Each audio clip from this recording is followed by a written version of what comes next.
Would you guys welcome Jonathan McKee?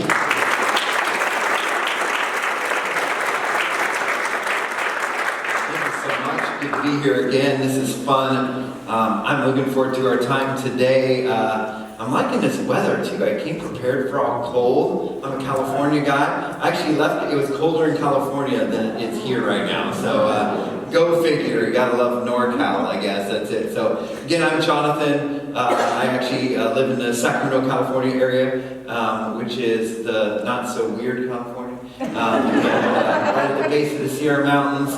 Live there with my wife. Live 10 minutes from one of my daughters and my grandson, who's amazing. Today, Brian said, "Hey, do you want to hold my spider?" And I said, "No, I don't." And he's like, "Really? It's harmless. He'll think you're on the ground." And I'm like, I'm not. And then finally, before I know it, I have this thing crawling on me, and I don't do good with spiders, you know? And the day started walking into, I go, "I don't like spiders." She goes, "I don't either." And I'm like, "But then what are we doing here?" You know? It's like we're so intrigued, you know, that we have to. So he takes a picture of me like this, with this spider crawling across, and I was like, I don't even know if that was worth it, so I sent it to the family, and my wife sends me a text back, because my grandson usually stays the night, a night or two, and stayed the night last night, and he said, and his words were, "Grandpa, have spider." And so that was really good, so it was all worth the spider for me. And he said, "Grandpa, have spider." So that's really good. He's working on filling out words like A and D in between. But for now, I'll take "Grandpa, have spider." So good times. I'm flying back tonight, looking for that. Love to have family close. If you have family close, you know that's a blessing. So we're talking about technology. We're talking about this generation growing up with technology in their hand. It's interesting because you think of some of these things like I'm able to send a video or a picture back to all my family, and we're able to message back and forth. There's so many good aspects of technology we love. There's so much that during COVID, you think of how much we were able to connect with each other where we couldn't get face to face. There's so many good things, and sometimes our tendency is when we see struggles in a certain area is to try to we throw out the baby with the bathwater, so to speak, you know? If we saw that vehicles, people drive drunk or someone uses a vehicle to rob a bank, we're immediately, well, let's ban all vehicles. Vehicles must be bad. But yet you can also drive your vehicle to church, you know? So how is it that we could possibly look at something and say, hey, is there some good in this that we can use? And if so, maybe there's some good boundaries around it, or some good conversation we could have, or some good training. And that's the interesting thing that's going on right now in the world of technology is, honestly, I think, to quote the great Dr. Ian Malcolm in Jurassic Park, when it came to technology, we were so curious of whether or not we could. We never asked if we should. And we just handed our kids these devices, and we were so eager to do this that very often we just hand it to them and literally we're like, without any training at all, we're like, yeah, we'll figure this out later, you know? And it's not working out so well. So we're going to talk about that. And it's funny how stuff's changed. I've been doing parent workshops for a few decades now, and I remember when I used to go do parent workshops, and the biggest issue was, texting. All the texting that's going on. And that was the thing in parent workshops was like, oh my gosh, kids are averaging 3,000 texts. And you might even remember back when it was like they charged 10 cents a text, right? And those that are like maybe even grandparents now might remember being parents back then because it was crazy. Your kids would text and they'd have these really deep conversations. So, not much. What you doing? Nothing. What are you doing? Nothing. $1. And you're like, what? That was a buck right there for nothing. No good content whatsoever. And parents were freaking out because they're like, my bill was $300. So we remember AT&T, Verizon, all these companies were like, I know, free texting. And parents are like, sign me up for that plan. Because I got a teenager in the house and they're crazy, And so that was like the big issue was texting and then sending stuff and texting. It was interesting because back in the day, literally, probably a decade to, I'd say the early 2000s, one of the biggest things, if you wanted to know what was going on in the world of youth culture, you would watch some like MTV, music awards or something like that, and you'd see the role models of the day standing up there, back then in 2005 or 2008, and this was like your big, you'd watch for an hour and a half this award award show, as they're giving awards for all the garbage that they're shoving down our kids' throats, the stuff we gotta listen to, and you're sitting there going, what is this? And if you really kind of want to know what was going on in the world of young people, you looked at one of those shows, you said, that's the music they're listening to, these are the stars they look up to, this is it. And it was kind of on this one show that you're like, boy, if we could just keep that show out of their bedroom, if we could keep them from sneaking and watching that and Jersey Shore or whatever, maybe we'll be okay. And now the crazy thing is, it's not like even really an issue right now because, I mean, honestly, they have ready access to all this stuff right there in their back pocket. I mean, everything, the things beforehand that we were like 10 years ago, I mean, okay, make sure that if your kids are downloading songs, you don't download this one, and all those things. Now it's just like, we're overwhelmed because, I mean, it's right there. I mean, and their favorite apps that have access to all the celebrities, to all the music, to all the funny videos they want to watch, to the social media, to the, it's honestly overwhelming. And some of us are maybe scratching our heads and even saying, how do we navigate this? It was easier to teach our kids to drive because at least we kind of knew there was like a manual and there was rules of the road, and here we don't even know. I mean, a new app comes out and we don't even, and when kids drove, they didn't drive this much.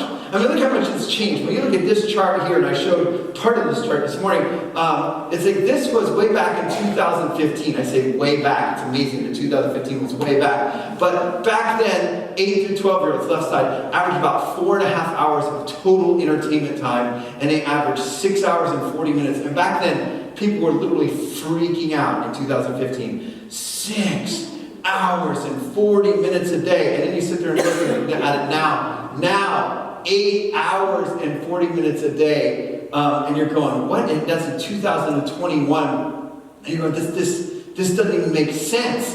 The fascinating thing is when you look at smartphone ownership, you know, in 2012, that's when we finally crossed the 50% mark for having smartphones in our pockets.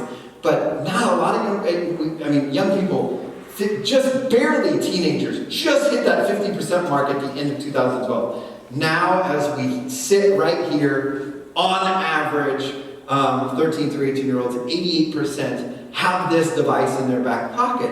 And it's changing the way they live completely. Last time I was here was early 2019. Just a few months before I got here, a little app called Musical.ly changed into something called TikTok. And honestly, I don't even know if we mentioned it in 2019, because in 2019, it really wasn't much of anything. Now it's the #1 app that young people want. You know, just think of, some of you guys, how many of you guys remember when I was here last, right? Okay, so, now this is like the thing, okay? It is, as much as they love YouTube, and they still do, as much as they loved Instagram and still do, as much as especially young middle schoolers love Snapchat and still do, this has surpassed them all. And the funny videos they can see on TikTok, the celebrity videos they can see on TikTok, it is absolutely for about a year and a half now been the most popular app with this younger generation. And the funny thing is a lot of parents are even like, I don't even know what this is. And it's interesting because even the clean stuff, the stuff, the role models they're watching is just usually somebody just kind of doing a dance to music, or someone who's popular kind of talking to them about advice about all kinds of different stuff. But it's usually these most of the time funny, quick videos or dancing videos, or a celebrity, somebody very wholesome like, Cardi B or something like that, giving them advice, or talking about her day, which is better than back when she was talking about her day as a stripper. Now she's talking about her day as, someone who makes lots of money. So that's TikTok. It's hard to even explain it. I heard this one youth pastor describe it to his young, 8-year-old son. He was like, Dad, what's TikTok? I don't, what is it? I keep hearing people talk about it. And he said, well, it'd be like if there was a field and kids were allowed to go into this field without their parents. And in this field, you could go, and there was all these people with these different booths set up, doing different fun things. And in one, you might go and see some girls doing gymnastics, and they're really talented. And over here, you might see somebody doing a trick with animals and dogs, and it's really fun. And then you'll see somebody doing some dancing, and that dancing could be really good or really bad. And then you see somebody telling some jokes, or somebody listening to a certain type of music or whatever. And you could just basically jump from booth to booth to booth and see what you want to see. But again, no parents around, nobody really limiting what's being shown. That's TikTok. And that's kind of a pretty good description of what it's like. Parents sometimes will ask me, well, should I let my kid on TikTok? I say, you know what, download it yourself and take a peek for just half an hour. Just scroll through it, check it out, and see what you think. And I think one of the things that a lot of parents will find is the language you'll be amazed right away that even if you try to get into one of those kind of toned down versions, because you have some settings and they always change. So, but if you get into the things that's supposedly the cleaner version of TikTok, you'll be amazed at the language it sneaks through. You'll constantly see even the clean stuff tends to be kind of a little risque, a little sensualized. You'll see if your young daughter dressed a certain way after a couple weeks at TikTok, she'll start dressing a different way. It's because you kind of start to see this is what mainstream folks wear, and this is what's popular, and this is what's good. Fascinating stuff. We're going to talk more about it. Trying to keep up with certain apps. I could educate you on certain apps, but like I said, then another app's going to come along next week. We could sit here and talk about Prequel because it really became popular because most likely the cartoon face filter, which was pretty cool. I thought, I'd love to be able to get a cartoon face filter. Either that or you have to get Brian to just draw you. He's pretty good. So, there's this thing called Shuffles by Pinterest, which lots of artistic folks like Brian, and like if you have kids that are really artistic and like doing certain things, what they can do is you can kind of make this whole, kind of mood board, and you kind of collage a bunch of images together and stuff. So kids have a chance to be creative. It's interesting. There's some really good stuff out there, but every one of these things you have to deal with, okay, who's following my kid? Is my kid seeing how many people are following them? Is their own self-esteem being built by how many followers they have? Because now, some of you and I, when we grew up, we wanted to be liked. And when you walk in a room, sometimes as a teenager, you're like, I hope people like me. And you kind of wondered, well, do I have friends? Well, yeah, I've got friends, and you can name a few of them. Well, now, how many people like you and how many friends you have is represented by a number on a screen. And you can always compare that to other people's number on a screen. So you kind of know exactly where you rank. And it's affecting how young people feel about themselves.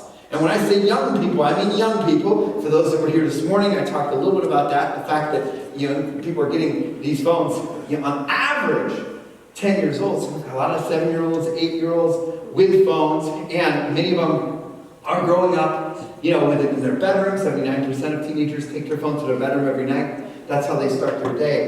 It's amazing how much is changing how they interact with their friends.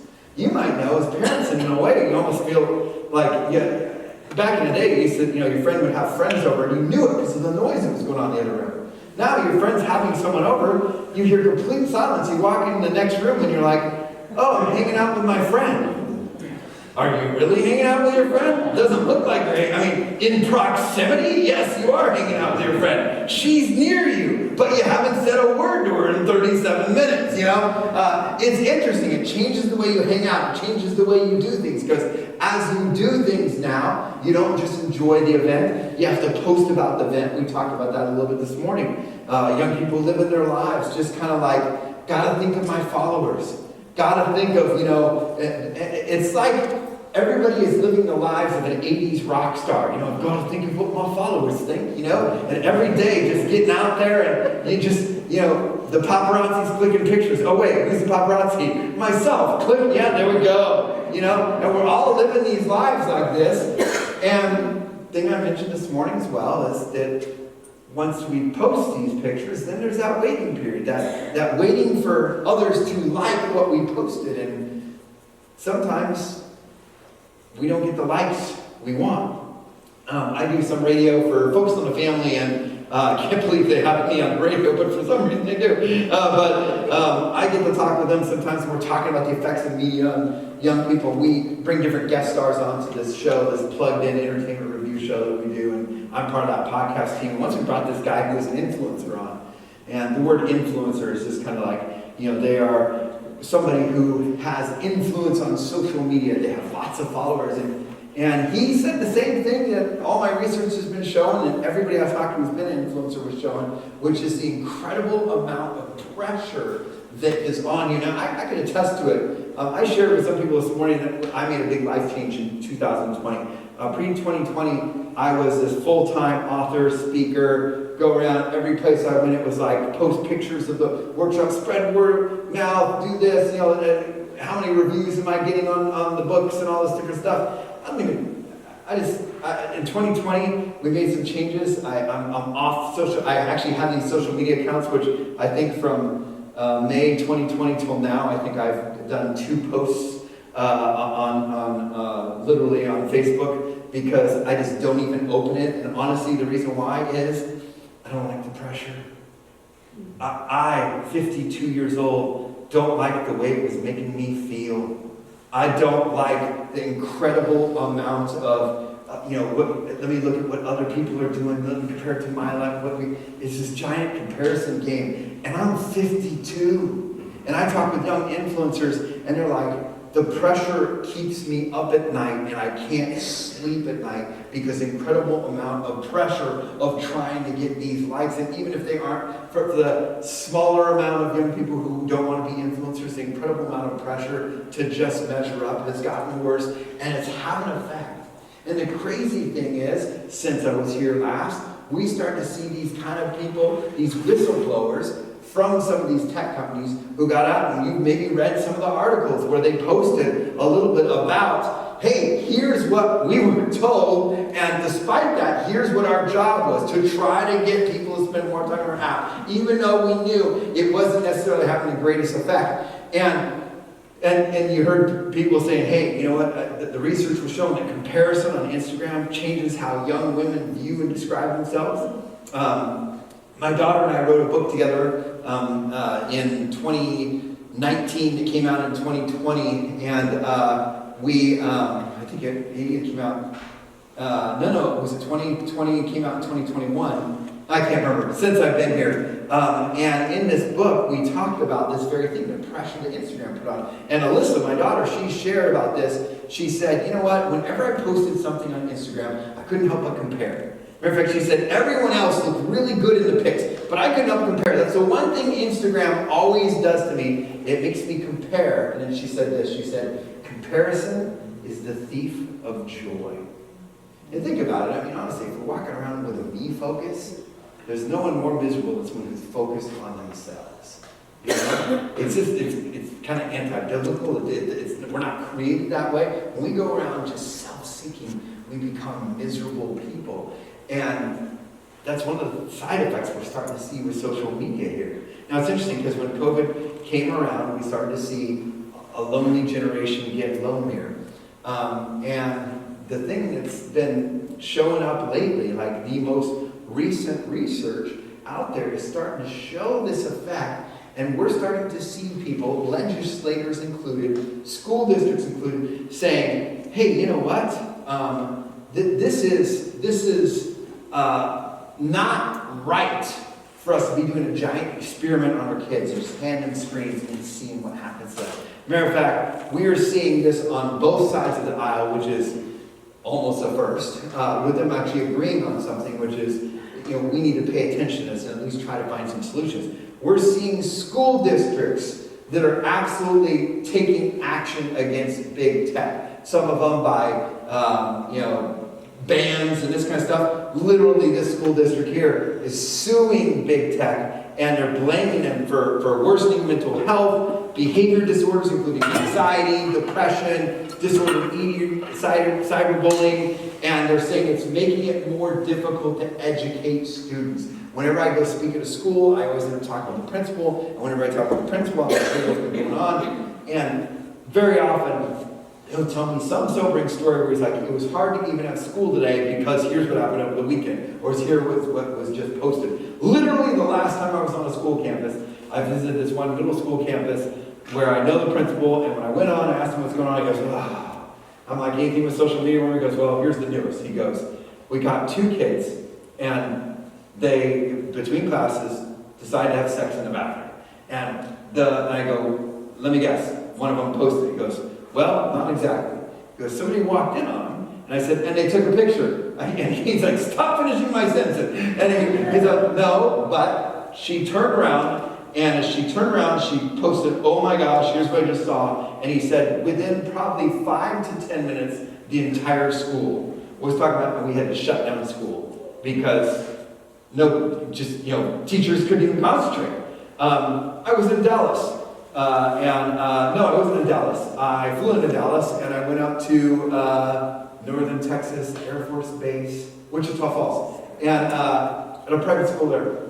Talking to this Christian school, and the principal says, we had to shut down school a couple months ago because these 3 girls, super popular, decided to tell this young guy who was very influenceable, hey, we want you to post a naked video and take a naked video and send it to us, and if you send it to us, we'll send it to you.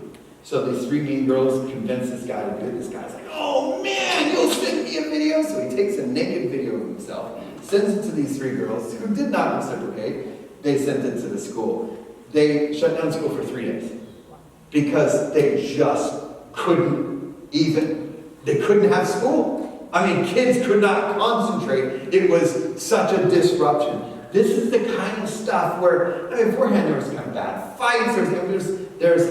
I see educators here in the room. I'm going to talk about this stuff, and they can attest to this kind of stuff. This just becomes a giant distraction, a giant disruption. So we have a lot of people starting to take notice of this, and a lot of them are starting to say, "Hey, you know what? We need to see what we can start doing." Literally talking about legislation that would ensure that social media platforms are doing certain things. As a matter of fact, this particular legislator right here proposed that social media platforms need to start actually age verifying their users. Don't just put in your birthday. Get permission from parents for users under 18. Give parents access to kids' social media accounts. Provide parents with the rights to sue big tech for financial damages if they do not obey the law, and provide big tech companies from using kids' data or addictive algorithms on platforms serving children. I think it would be great if they did the last one. I think parents, we don't need for legislation to tell us to do those first 3 things. These are some of the things that we can help because we are the parent and we have a lot of influence in that area.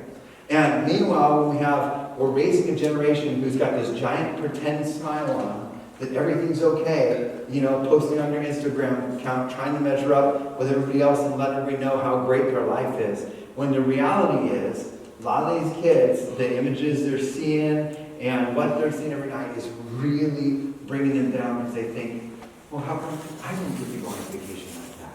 How come I don't live in a house like that? How come I didn't get into the new puppy? How come I don't look like that? How come I don't have that many friends?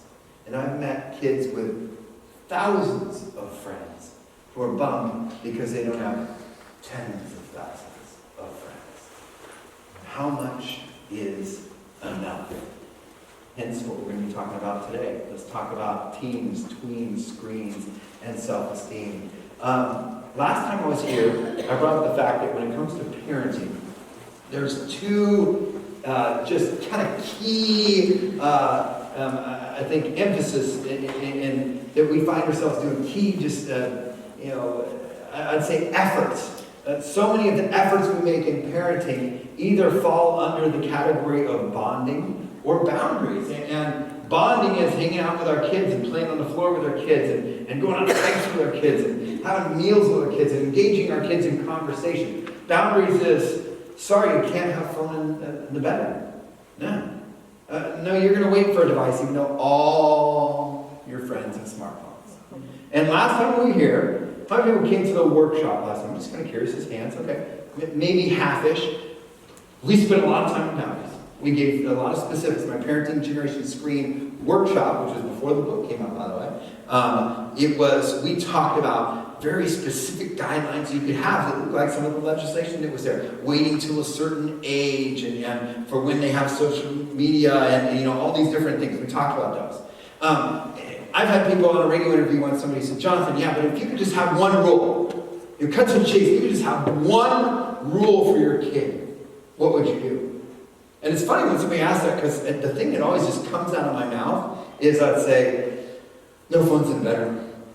No fun's better, because honestly, when I am at the back, after I teach a workshop, and I didn't bring any books today, sorry, you have to jump on Amazon, but usually I've got, I'm back there with books, and honestly it's because I just don't care anymore. I don't want the pressure. Buy my books if you want, they're on Amazon. But the thing is, I usually stand back there, and one thing that's kind of fun is that as I have conversations, and one thing I'll notice is parents come up to me, they'll always ask me questions, and the questions very often are like, okay, so my kid won't get off social media. And one thing I find is that she's chatting with these guys all night long, and I'm like, commit that to memory real quick. My son, he won't stop playing video games, and he's always, before I know it, he's playing video games deep into the night. My kid, they're being bullied, and all through the night, they're getting these insults.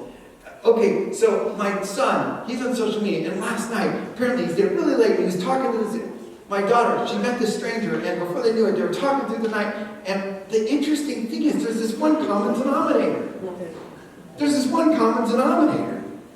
It's like after 9 at night or after 10 at night. And think about this, a lot of us, when we grew up, we think of like sneaking out with friends or whatever in the middle of the night and stuff like that. Here's like this one thing that this device that allows us, and this is tough. I'm telling you something, it's tough because we're living in a world where right now, again, 8 out of 10 young people bring their devices into the bedroom at night, and for them, the sun going down is not like a sign that all of a sudden we need to put this thing away. So all of a sudden it's tough as a parent, you become the bad guy, or you have to be really creative, because even if you say, okay, we've got a docking station in mom and dad's bedroom, let's come charge it up here in the closet. Also, we have to start thinking about, when I wrote my Parenting Generation Screen book, which came out, I want to say 21 or 22, it was a year or two after I was here. Focus on the Family said, hey, we provide something where it's talking about some of these boundaries we can have. And I said, sure, but more importantly, I want to talk about the dialogue we need to have with our kids. So that's what that book is. It's really having these dialogues and what that looks like. We're going to touch on some of that today. When I did finish that book, I did the same thing I did with all my other books. I sent out to my readers, hey, I finished my book. Anybody who wants to read this book in advance, you can for free. I'll even send you a free copy, but you have to send comments. So I think I had 78 people said, I want to read it, and I promise I'll send comments. So I sent 78 copies out. All these people wrote all these comments, told me stories, sent it back, and I loved all the conversations I had with parents. There was a parent in my church, and she had 5 kids. And it was amazing talking with her, because when we talked about this topic, she's all, Jonathan, you say, no screens in the bedroom. She goes, do you realize how hard that is? She goes, I literally told my daughter the other day, no screen, give me your phone, give me your phone. I literally got it on a charger, and when I walked down the hall, she is sitting on her bed, not even hindered, didn't even care, I was sitting on the laptop. Literally like that. And I'm like, give me the laptop. She goes, I kid you not, I brush my teeth, I go back to it. She's got this device I've never even seen before. Come to find out it's so-and-so's old phone that was in a drawer that she's got on Wi-Fi. What do you need to walk in, do you need to bring, some, special forces in with, I'm looking for screens, and this kid, let's check under the mattress. This is tough, And we can shut the Wi-Fi off, and we can, try our best, but it's tough, honestly. And no matter what rules we have for kids, no matter what, boundaries we have, and we talked about that last time, sometimes it takes some conversation. It takes a relationship. Because if you think about it, and if you think about maybe the people that are most influential in your life, a lot of that influence was through good conversations where we talk about real stuff.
And we need to proactively place connection before correction.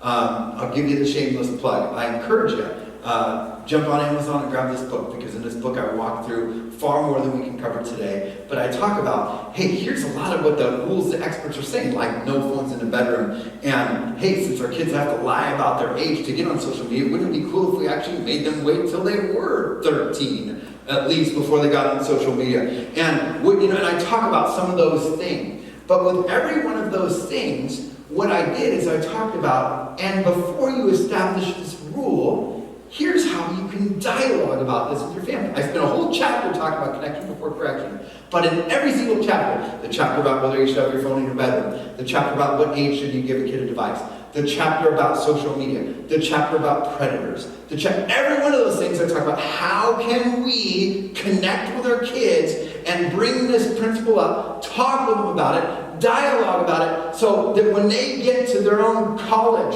when they get to their own dorm, when they get to their own army barracks, this is something that they know and have talked about, because they're going to make these decisions for themselves someday.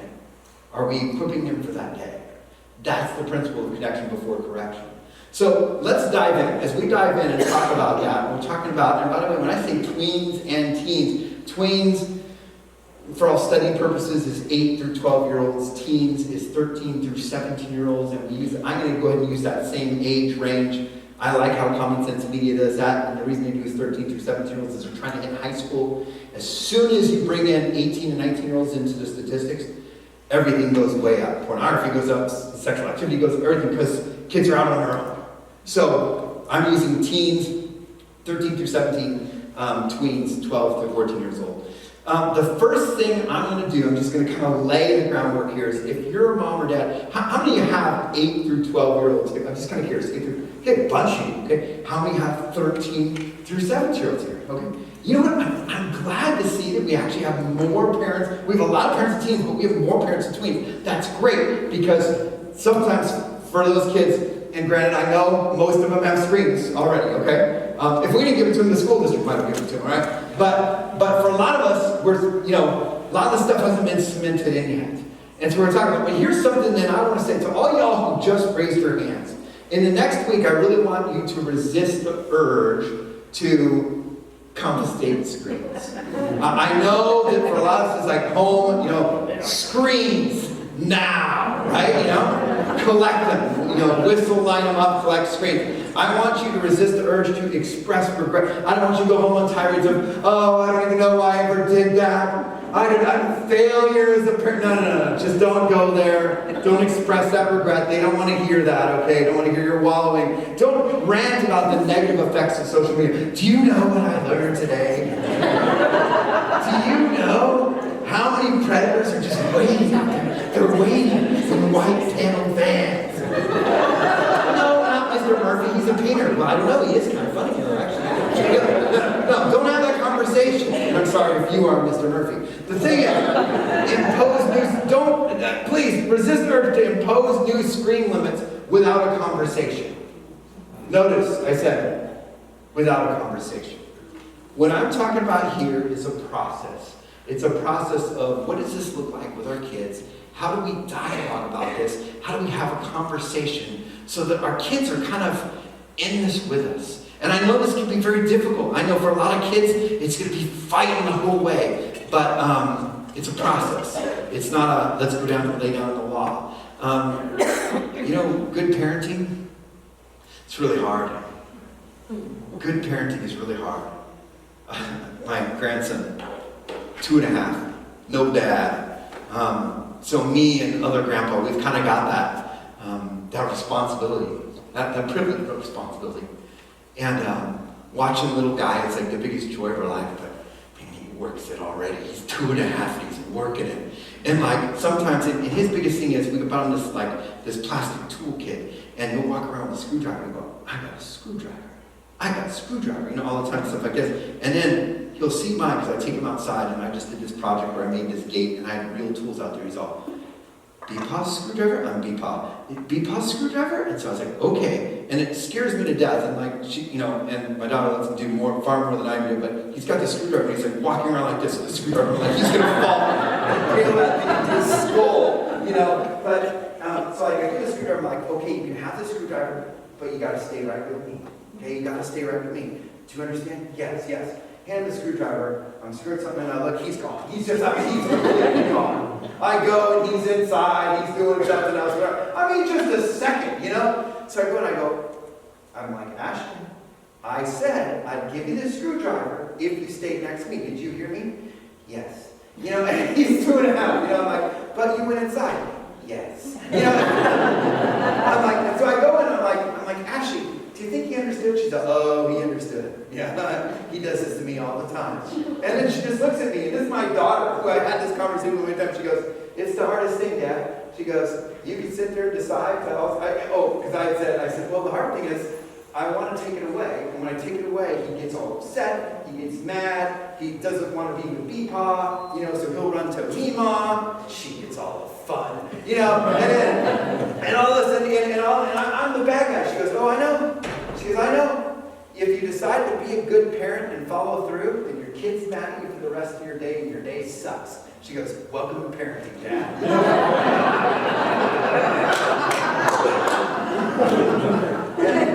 It doesn't end, parents. Someday you're going to get it again. But the thing is, it is just good parenting. It's hard. And then you got to kind of learn to pick these battles. There was another time where he wanted to go to bed, and I was sitting there, and I was like, oh, okay, if you do this, then you can stay up. And he did, and he literally broke rules like 3 different times. I'm like, okay, you got to go to bed. I'm like, this is your last chance. Do this, and you're going to bed. Looks right at me, does it. Okay, go to bed. And as I go to bed, I look down, and we're all hanging out at my daughter's house. So it's me, Mom, and daughter, and we look, and as I grab him, he's like, as I carry him upstairs, and then they both look at me, they're like, you're really going to put him in bed? I'm like, what? Where's my backup? You saw him completely, and it's like, it's hard. And so I came back down, I'm like, should I not have done that? Now it's crying, go to bed memories, and I'm like, oh, I'm not doing it anymore. Ashley, you got to do that. You're the mom, I paid my dues. I'm going to be fun, Beepaw. You put him to bed. It's hard. It is very tough. And these are the things that we have to figure out. And good parenting takes a lot of work. Let me tell you something. I guarantee you that the relationship, the bonding has to be there. And we need to work on it. And it's interesting because for those of you guys who got my book, If I Had a Parenting Do-Over, I had so many people. Are we listening? Luckily, I'm so loud. I'll let you mess with it. I thought he just wanted to come up and just talk to me. Luckily, I'm really nice and loud, so here we go. I'll talk louder, though, now that I know I don't have a mic. I'm sitting there going, this stupid thing, it's slipping down, it doesn't work at all. The crazy thing is, I don't know where I was, so I'm going to continue from where I think I am, but basically the thing is, when it comes to the relationship with our kids, this is, when it comes to bonding and boundary, oh, no, I'm talking about all right, Bill, from the back row, you're going to hear me. Tell me if you can't. Tell me to talk louder. I don't do handhelds. So the thing is, how many things can I hold? I'm old. Give me a chair. No, I'm just kidding. So let's talk about connection before correction. Let's talk about this. I'm not saying don't correct. I'm saying connection before correction. These principles I found very helpful. A lot of parents have found helpful. Try them out, see if you find them helpful. Here's some of the things I learned. First of all, these principles of connection before correction. Really my goal here is to kind of give you a recipe of something you could try, because what I find is a lot of parents come to me and they say, Jonathan, these principles are all good thrown out there. Keep the phone out of the bedroom. Yeah, it sounds good in theory, but what's that actually look like? Or I've raised my hand, so I have one of those 8, 9, 10, or 11, whatever-year-olds, and they actually don't have a phone yet. Or they just got one, and now they're choosing what goes on that phone. What does that look like? What do these conversations look like? That's what we're going to do right now. We're going to talk about that right now. So, here's how to do it. Here's how to have connection before correction. Point number 1. set a family meeting, but don't call it that. Okay? Set a family meeting, but don't call it that. Most of our kids have the desire to be noticed and heard. I know this because every time I go to speak somewhere, whenever I do school assemblies, this and that, I meet young people, and I can just tell, I see. Some have a lot of friends, some have very little, and thank you so much. But the interesting thing is when you go and talk with young people, no matter who, whether super popular or a kid that just doesn't seem to have any friends around them, very often, those kids don't have a lot of people in their lives that are asking questions about them. A lot of young people would like to be noticed and heard. A grandparent came up to me this morning and said, I'm having trouble getting through to one of my grandkids. Help me. What do I do? Because every time I try to talk with this grandkid, they're sitting there with their screen, their nose in their screen. What's that actually look like? And the advice I gave is I said, hey, well, here's something I try. I play a game with kids where when I see a kid and I'm talking with a kid, I give myself 5 minutes. 5 minutes, I literally play a game to find out what it is that they like to talk about, that they would love to talk about, but nobody asks them about that. And my goal is to get them talking so much that I just can't even get a word in edgewise.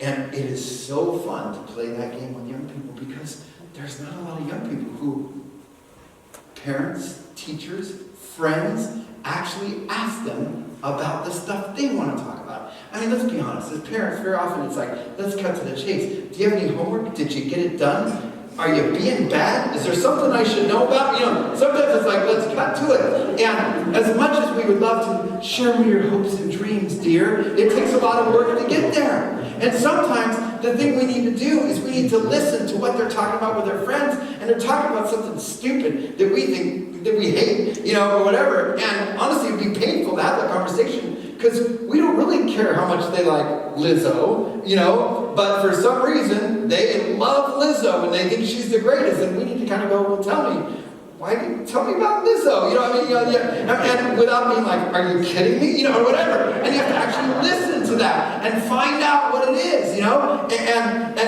if our son comes up and he likes Post Malone, and we're like, you're serious? The drug dealer? No, I might say, wait, oh, he's an artist. Oh, okay, yeah. He's really nice, Dad. I saw an interview with him and Jimmy Fallon. Great, you know. It's so hard to not be Mr. Sarcastic guy, but we find out that they like Post Malone, or we find out that they like some video game that we think is stupider than ever, or whatever. It's tough.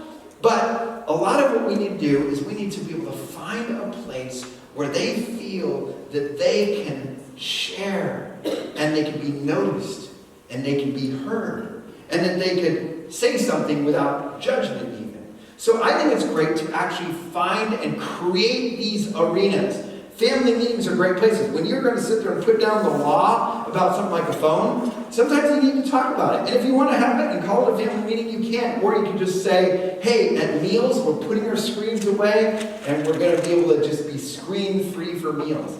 And you engage in some dialogue. So look for these opportunities, whatever they are, where you can dialogue with your kids.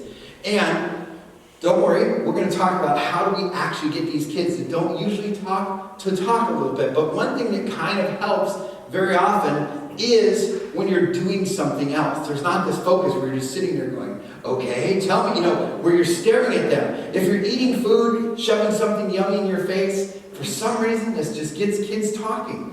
What we're trying to do is we're trying to create a climate of comfortable conversation. So, find a place where you can create this climate of comfortable conversation. During COVID, we figured some of these out. By accident, we realized that also when we lit a bonfire in the backyard, and we didn't even have a fire pit, but we made one out of a tire or out of something. And it was COVID, right? You know?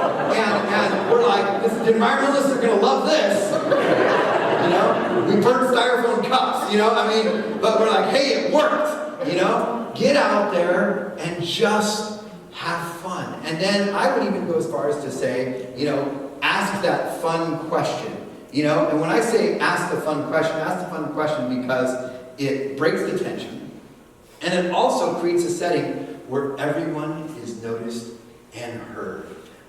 So, you know, set that family meeting. Don't call it that, but start asking fun questions. By the way, fun questions Last time I was here, a ton of you bought my book, Get Your Teenager Talking. That was a book full of questions, like if you could text anyone in the world and you know they text you back, who would you text? That's the kind of stuff. Fun questions where just literally it's a question that nobody can get wrong and everybody gets to share. And most young people love sharing about themselves. So, get a place where they feel noticed and heard. Create that meeting. Secondly, ask their opinion.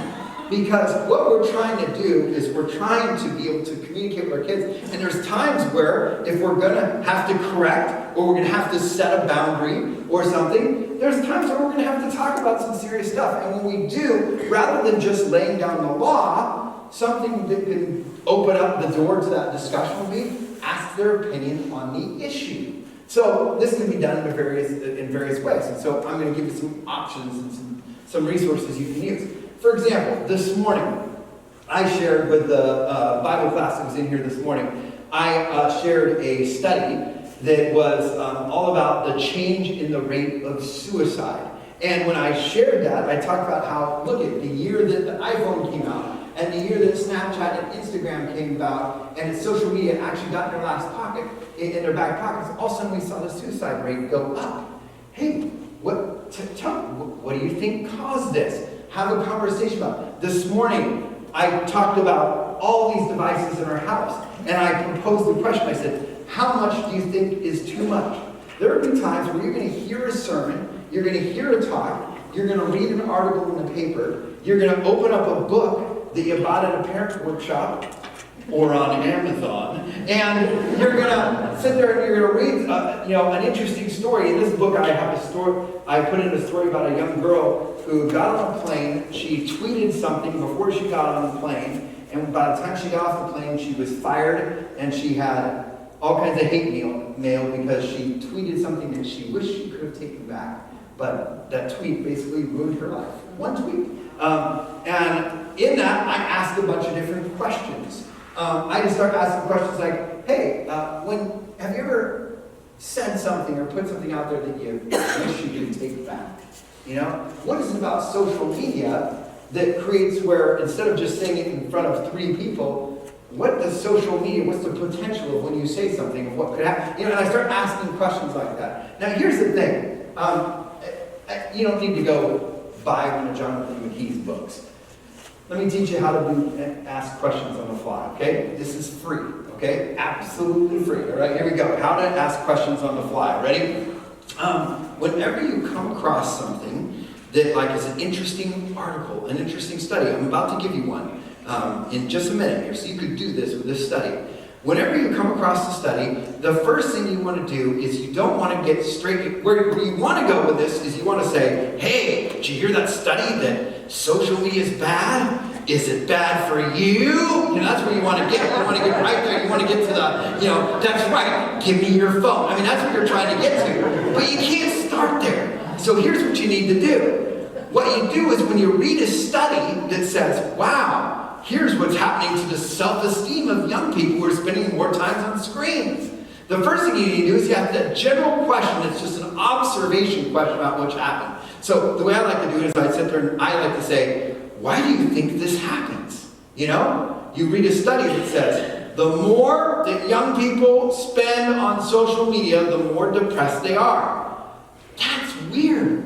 Why do you think that happens? You're just asking them to draw conclusions. Your 8 through 12-year-olds are going to be really responsive to this.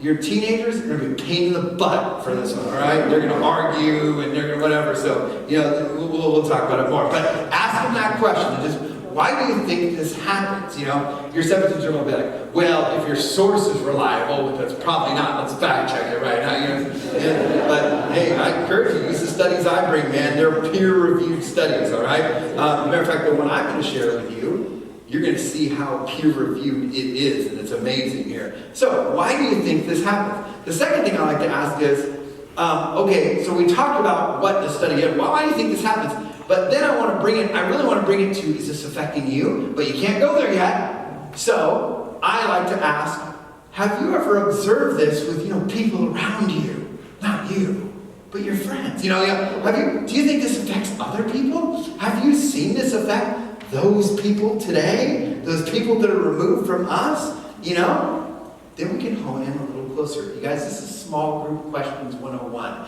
I'm teaching you a youth ministry course right now, okay? I teach small group leaders this. If you ever want to lead a kid, you can lead a kid to water, but you can't make him drink, all right? That's what we're doing. We're leading this kid to water right here. Next question I ask is, have you ever felt the impact of this? See, I wouldn't even start with that question. It's too aggressive. It's too, whoa, hey, mom, whoa, hey, or the teenager, you don't know me. You don't know where I've been. Okay, chill, gangster, chill. Right? You're good. You're 16 and you live in a bedroom with frilly white covers. You're fine. You're good. But sometimes we just need to ask and kind of start with, hey, have you do you ever think, have you seen this happen? Have you ever observed this happen to others? Have you ever felt the impact of this? You're creeping towards it. And then finally, hey, what's something we could do to be wise about this month? Now we get to application. What's something we could do about this? Because we could do this with Scripture. We can open up Psalm 101 and read King David talking about, I won't let anything obscene, my eyes see anything obscene. And we can go through questioning like this. So that was free. Let's try that a little bit. This morning I told you about a study.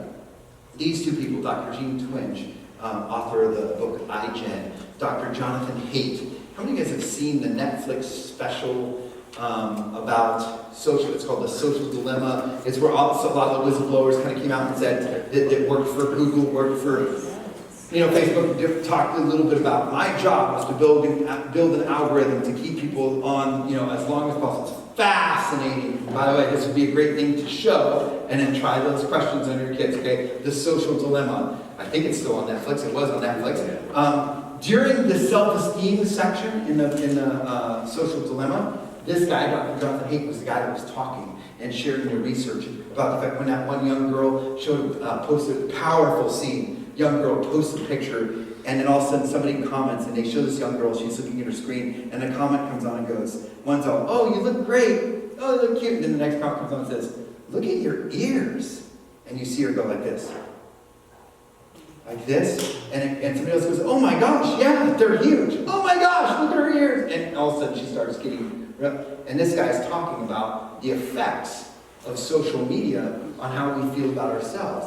Well, these two realized that there was a lot of debate out there, and I find this absolutely fascinating.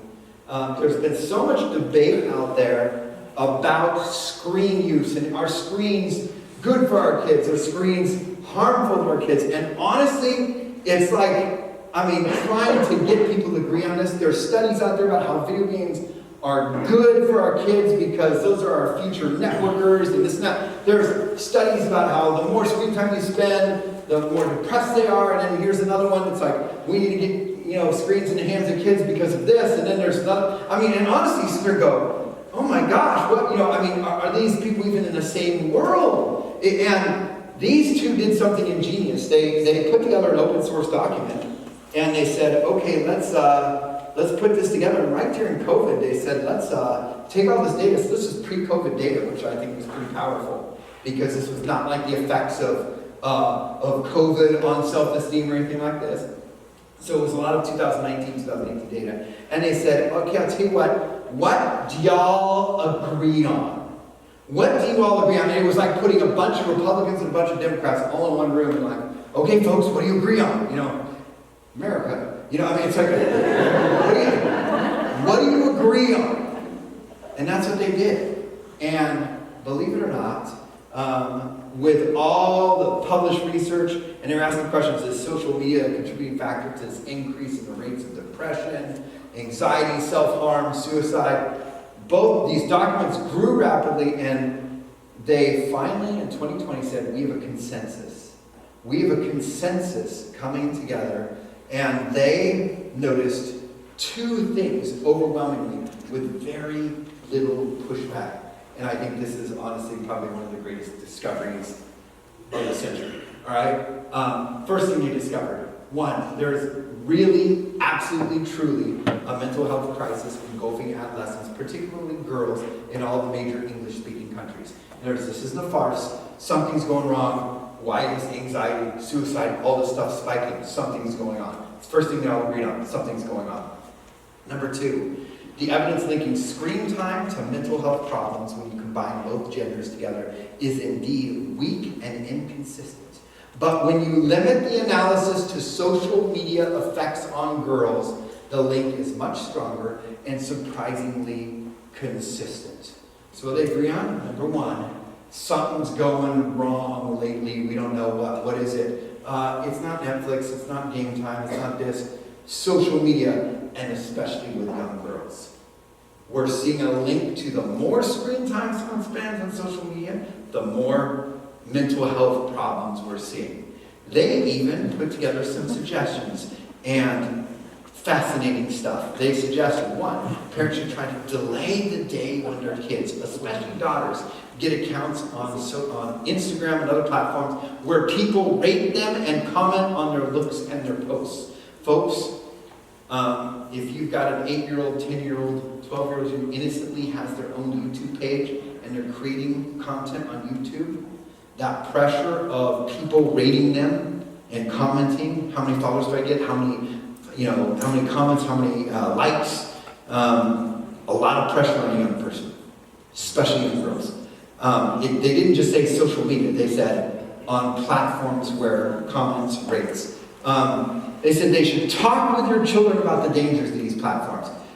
They should consider tight limits on their use, such as 1 or at most 2 hours a day on platforms where you're being rated or likes or followers. So social media time like that, all right? Or YouTube creation time. School districts should help parents by strongly suggesting the norm that no kids get social media accounts until high school. Folks, powerful study, and this is in my book, Parenting Generation Screen. And by the way, I actually included this study in my book that my daughter and I wrote together, the face-to-face connection, the teen's guide to face-to-face connections in a screen-to-screen world, because I love showing kids a study like this and saying, ready? Interesting. Why do you think that happens? Have you noticed this with people around you? Have you ever seen the impact of this on your life? What's something you could do about it this week? I like to take kids through those questions on this. So, share a study that you heard like this and ask their opinion. And their opinion could be, wow, what do you think of that? Have you seen the impact of this? Have you seen that around? Does that affect people around you? Has that ever impacted you? Have you ever noticed personally the impact of that?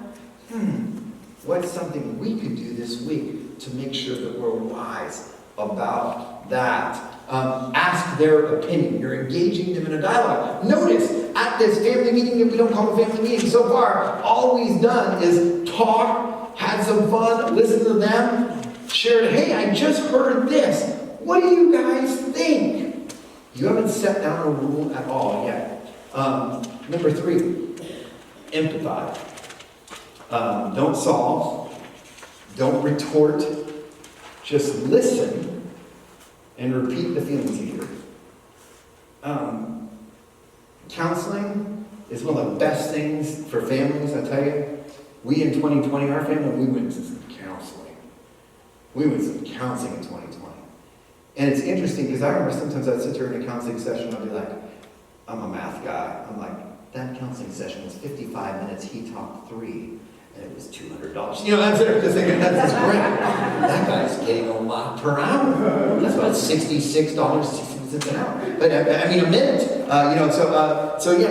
It's crazy, but a lot of us, when it comes to this, sharing ourselves and putting ourselves out there. One thing that's really great about a counselor is when a counselor hears what you're saying, is they'll be like, so what I hear you saying is this, is that correct?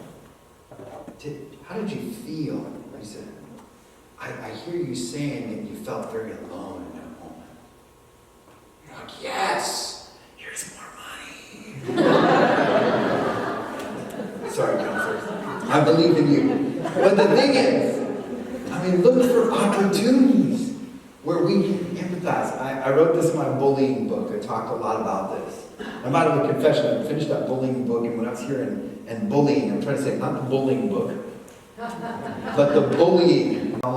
Stop trying to go in, I'm going to take care of this more than anything else. If your kid is being hurt by others, what they want is someone to just sit with them and say, I don't know what the answer is, but I'm here.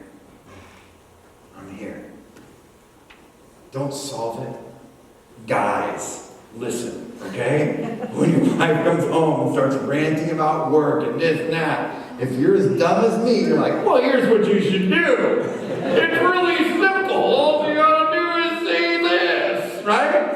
And then we're like, boy, this couch is uncomfortable. This is weird. Why am I sleeping on this?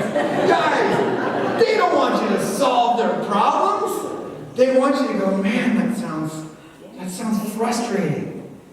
You sound alone. I don't know what the answer is, but I'm here for you. And let's go out to dinner. No, whatever. That's what they want, all right? Just empathize with them. Don't solve the problem. And when our kids share some of this stuff, we're going to share, what do you think of this? And they're going to be like, I'm the only kid without Instagram. And you're going to be like, bah! Statistically, according to McKee, only 12% of your friends, and you're sitting there and you're going to go all into that. No, you want to walk with them. And when they're sharing that, listen and empathize. And the key of empathy is, if you can't think what the definition is you're stepping into their shoes. Step in their shoes and kind of learn what it's like to be them a little bit. That's what empathy is. And you start to see, and I tell you, when you empathize with someone, it really does change you. I worked for a decade with unchurched kids. I worked for this organization called Youth for Christ, and we targeted these unchurched kids. And it was interesting because as I started to hang out with them and listen to their stories and see how they thought of the church, this and that, when I would go and sit in church, I saw church differently because I started to actually see through their eyes because I was walking in their shoes. It changes us when we walk in someone's shoes. That's why we need to be grounded in the Word, by the way. So we need to be grounded in truth. But when we listen and we see that, hey, this is what Jesus did too. How Jesus started with our physical needs and how he was there. And you tell you, it didn't matter what sinner he came across, whether Zacchaeus, the ripoff dude, or this lady here who was kind of, she had a reputation, right? Or this other lady here who had been caught in adultery. And it's amazing. He started right away with compassion and grace and sat and talked with them. And we didn't even hear the conversation with Zacchaeus. All we know is he goes to dinner with this guy that nobody wanted to go to dinner with. The next thing we know, this guy's like going, hey, I've ripped everybody off, I'm going to change. Because Jesus just loved him. We didn't even hear an argument. We didn't hear a judgment of, now here's what you need to do, Zach. It's like you rarely hear that. In fact, the only time we hear Jesus pointing a finger and judging is when the religious snobs tried to get in with him. He argued with the religious folk, but the outcasts, the sinners, the needy, Jesus was there just loving them. Now, I'm not saying he was saying that what they did was okay, not at all. But it's like the worse the sinner you were, the more you want to be near Jesus. And maybe if we could have some of that empathy. And let me tell you something, I'll just tell you straight up. A lot of what we went through in 2020, the thing I just realized is, Jonathan, you got to stop trying to rely on smarts, and you need to just give up, and you need to give it to him. And a lot of what I needed to do was not in a book or anything else. It was, okay, God, I need you. I started a playlist. I was playing the playlist for you guys as you came in here. I made a playlist in 2020 called Lord, I Need You. Because I realized something in 2020. I ain't that smart. And man, I need him. And I realized that for all this stuff, more than anything else, that the more I tried to not lose my temper when my kids frustrated me and all this different stuff, it wasn't something I could do from some self-help book. It was something I could only do by saying, God, I sure need your help. And the more he filled me, the more it overflowed to my kids. And now my grandkid, who can really test me. That sounds really frustrating. Not I'm going to solve this, but empathy. So talking about empathize. And the next thing I ask is asking a question. Hey, what do you think we should do? Now, you guys, this is fun stuff, and this works also if our kids get busted doing something. If our kids download something they shouldn't, they stay out too late, and our kids don't do that anymore because our kids never leave the home. They just sit there and stare at screens. But if they did go out ever, and they came home late, you just wish that they would go out and say, please go out. You could come home half an hour late. You get a freebie, you know?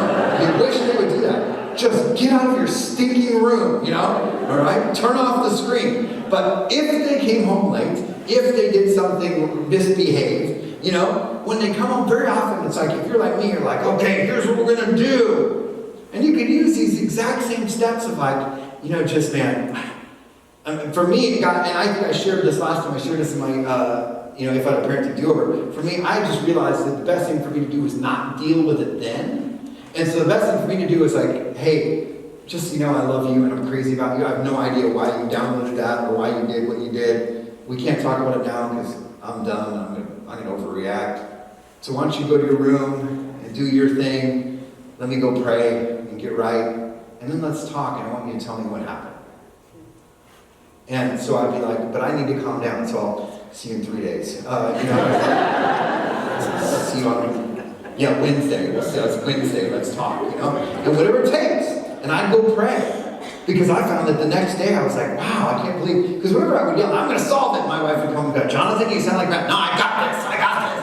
You know, my husband said, I'm an idiot, hold on. You know? And I'd sit there and yell at the kids, and the next day I was like, oh, that was so stupid. What I should have said was, well, you know what's funny? If I walked away from it, if I didn't say anything stupid, the next day I'm like, oh, you know what maybe I should say it? It's not like you learn from the school of hard knocks, but time is a good thing.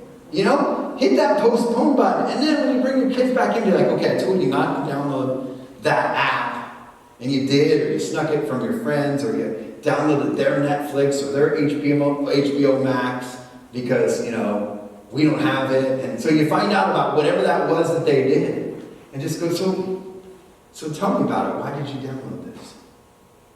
And then they share. Because every kid in my class has social media but me, and I feel like an idiot. So I just got my own account so I could have it. I know I shouldn't have, but I did. And that's when we want to be like, well, that was wrong! You know, but that's where empathy, okay? You know? You sound like you felt like you're the only kid who didn't have social media. Dad, I was the only kid who didn't have social media. I literally was the only kid who didn't have it. What do you think we should do about this? Because I don't know. I didn't have social media when I was a kid. What do you think we should do? Ask your kid what they think. You know what's crazy? Sometimes they've got good ideas. Because they actually know the world. They might actually know a little bit of like, you know, here's a good thing. And so ask them their opinion. I'm not saying do what they say. I'm just saying ask their opinion. You know, and the crazy thing is, you can use this principle when you open up Scripture.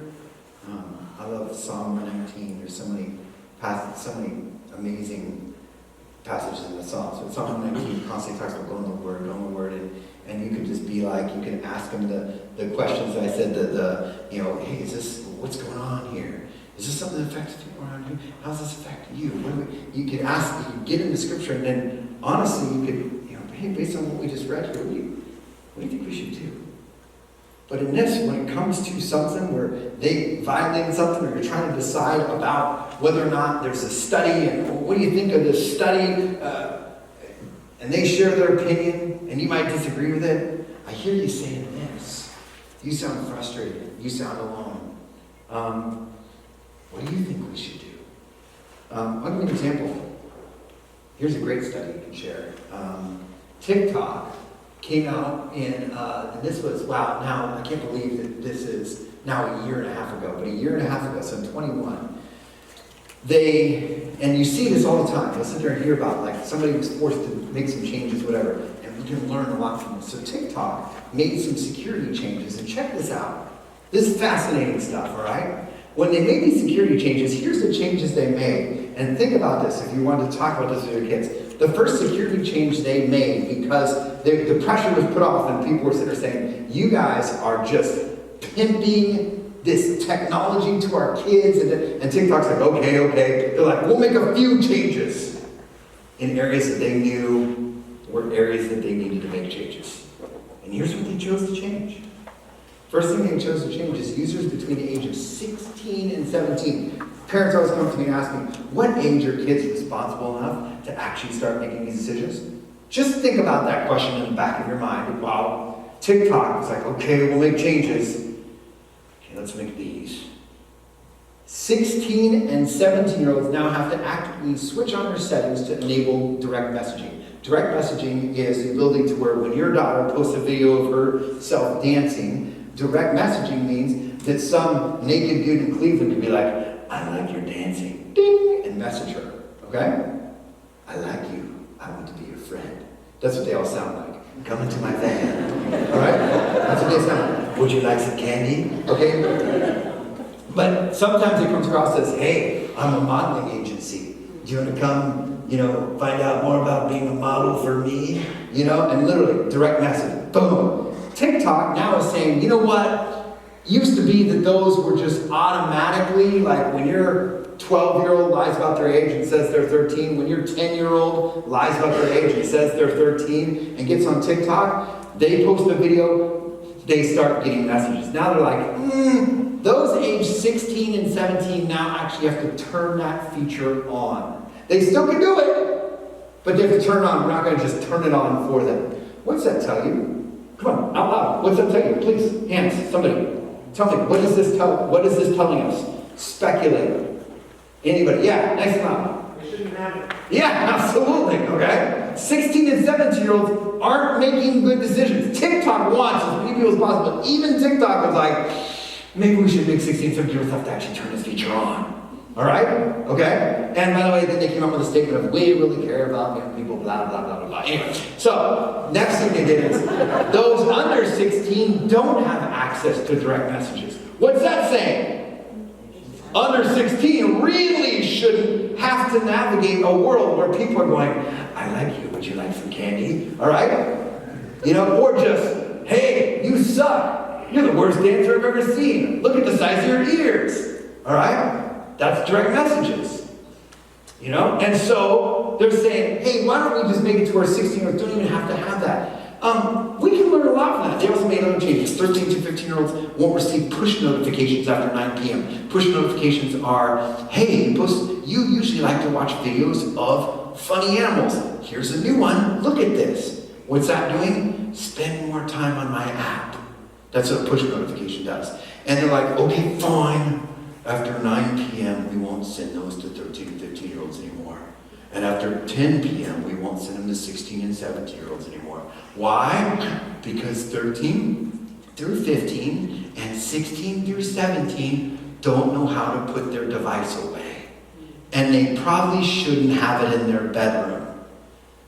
That's what we can devise for that. But what if we, and by the way, they have other pop-up warnings too. So we ask our kids, hey, what do you guys think? Well, why do you think TikTok came out with these safety settings? What about this one here? Why did they come out with that? Listen. Empathize. Hey, what can we learn? What can we learn from this? What do you think we should, knowing that there's predators and stuff out there, what do you think we can do about this? And then our kid shares, we should do nothing about it because I'm smarter than that and those kids must all be dumb. I'm brainy. And you're like, great, that didn't work, Jonathan. You come over here and try it with this kid. And that's why this one's important. Delay correction. Delay correction. Because the tendency is like, well, thanks for your opinion, but give me your screens now. I went through the 5 steps. Give it to me. Give me now. And I think it's good to actually literally set a date. Hey guys, this is awesome. This is a good talk. You guys know I went to this parent workshop. I wanted to share some of this stuff with you. I wanted to hear what you guys said, but we need to pray about this. We're going to go pray. And let's, next week, let's get together for pizza, and let's talk about this.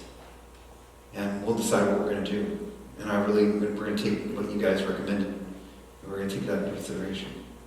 And and it looks like Ryan here recommended, don't do a freaking thing, leave me alone, okay? We're considering that, Ryan. Thank you very much. And Brianne said, as long as I keep my social media, I don't care what the hell you want to do, okay? Thank you, Brianne. Brianne, that's good. Yeah. And you think that, well, we're going to remember consideration. So, and that's why you need to go pray. You really need to go pray because you have Ryan and Brianne. Anybody have a Ryan and Brianne? You're like, yes, I have both of them, okay? They're one kid, that's right. So then what do you do in that meeting? You go back and you give them a choice. For that pizza meeting, you go back and you give them a choice. I think the biggest question I'm asked now, the biggest question was, when should I get my kids a phone? The biggest question I'm asked now by parents is, okay, now that I've seen this and understands this, it's very evident that my kids shouldn't have a phone, but I got them a phone 2 years ago. And they have all this stuff. What do I do now? A lot of us are there, right? What do you do? So here's the hard thing. One of the things I look back at is I feel like with my son, I was super strict, and there was a lot of things where we kind of governed what he did. And when he got to college, he was like, woohoo! I'm free from the handcuffs of mom and dad. Just completely, it was like the Amish, kids free from like, I'm going to go. So, yeah, it was that bad. And it's interesting because we started giving our daughters a lot more choice when we saw that happen. We're like, we're not preparing them and we learned a lot of stuff literally through trial and error. Like, my gosh, that didn't work. And so one thing was we met with a counselor, and the counselor said, man, have you ever thought of giving your kids a choice? Fine, and it's amazing how much we use this with our grandkid. With our grandkid, we sit there and go, okay, here's 2 choices. And honestly, if your kid already has a device, I think one thing you can do is at that point, you could say, hey, you know what, we just had this conversation, and you have the whole meal, the whole meeting, you talk about it, you talk about the worries of social media, you let them know why you're concerned. This isn't just because I said so. You've really talked about the why. You're having a conversation with them. You listen to them, you hear their heart, you understand what they're talking about, you say, we're going to talk about this, and if you have Ryan and Brianne, they're like, I know you're going to take it away, and they stomp out, and you're like, well, enjoy this week, because it's your last week with a phone, and they go off with their phone, don't do that, and then and they go off, and then you finally sit there and you have this meeting, and you sit down, and for the Ryan, for the kid, it's like, okay, I know you're going to take it away.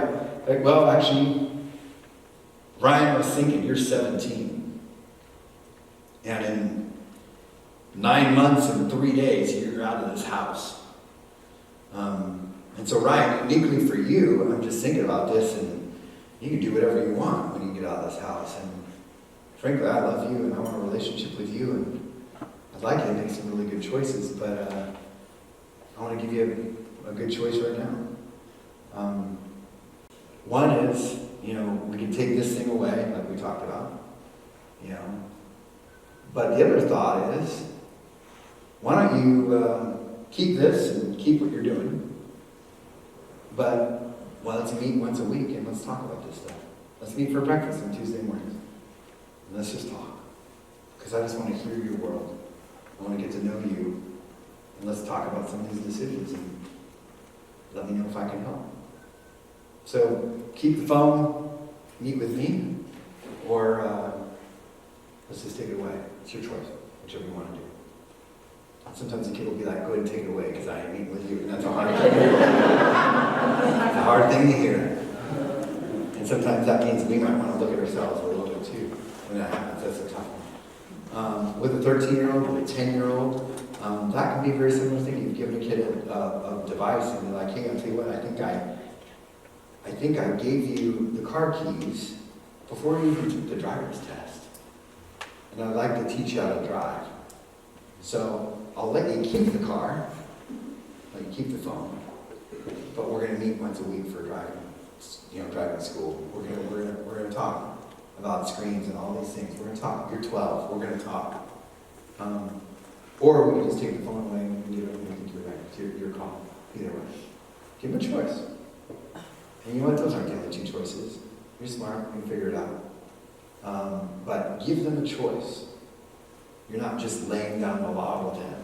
And the most important thing is that as we think about this, we're talking about connecting with them. We're talking about opening up these doors of dialogue. And the more you listen to them share, one of the best things I learned from working with those unchurched kids, when I worked with church kids were like, oh, my parents are so strict, they're so this, they're so that. It's hilarious. I worked with these unchurched kids whose parents, so many of them, their parents were really bad, didn't care. I mean, a lot of kids whose parents were like on drugs or sadly some really bad home situations where the kids were kind of back and forth and mom was so busy dating that she didn't really even notice kids and she was so happy that the kids were out doing something else. And I remember talking about some of this stuff with some of these kids and they're like, my parents don't even give a crap about me. Why?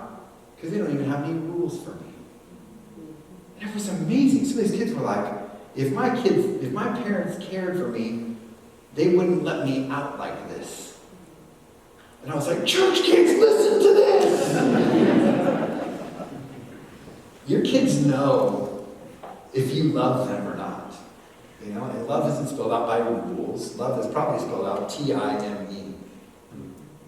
Because hanging out with your kids know that if you're there and you're showing up at their game and you're let's go out and get your favorite taco or they know that that's how love is spelled. And that's where all this starts. It starts with us hanging out with our kids. I talk more about this in that book there. What's this look like on the ongoing thing? This looks like when your kids come up and they're young and they've got a device and they're like, hey, maybe in the book I talk about having some blocks on the phone. If you've got a 10-year-old or a 12-year-old with a phone, I think it's good to have all kinds of blocks on the phone to where they can't download an app without asking you for the password, So the cool thing is, what ends up happening is your kid comes up and goes, hey mom, can I download Be Real? Be Real is this awesome app. It's not like other social media apps. It's actually, you get to be with your real authentic self and it tells you when to post your today and you can't doctor the pics and it's really cool and it'll explain it all to you and you don't even know. And here's a great thing, whenever your kid comes up and says, hey, can I download that app? Here's a good answer. I don't know. I'm not an expert on apps. But let's check it out together. And jump on Google and just literally, is the Be Real app safe? And read. And you'll probably get to the Be Real app safety, page or something like that. You'll probably read some articles on it, like an article from me or somebody plugged in or somebody at Common Sense Media. And you'll find out that the geolocation is actually on by default. It means your kids could be actually posting their location if they don't tap the location icon and turn the location off. So you'd be like, even if it's this really cool app that doesn't put the pressure on to look good and stuff, still you've got dude knowing exactly where your daughter is. So it's a good conversation to have. But we don't know this stuff. Our kids come up to us and they're like, Dad, can I download Visco? I don't know what Visco is. So say it. I don't know. Let's check it out together. And literally get on Google. Google, is Visco app safe? And you'll read all about it. You'll read, and you'll get to, like I said, a Common Sense Media review, and it'll probably say, here's, what you need to realize is there's a lot of artsy stuff, but there's also some sensual stuff, and also you got to be careful of this, and it's just good to read about it and check it out. And then what do you do with your kids? Hey, what do you think about this? What do you think you should do? When your kid gets in that college dorm or that army barracks or in that apartment by themselves, wouldn't it be cool if they've gone through this process 30 times? Hey, is this safe? Is this smart? Am I making a decision that's good for me? Dad, can I play Fortnite? I don't know. Let's check it out together. Let's pray. Lord God, I thank you for your love and I thank you for who you are. God, this parenting is very, very difficult, and we live in a world right now so abundant with lies. Lord God, I just pray that you would absolutely saturate us with your truth so we can recognize the lies. We pray these things in your precious name. Amen. You guys, thanks so much.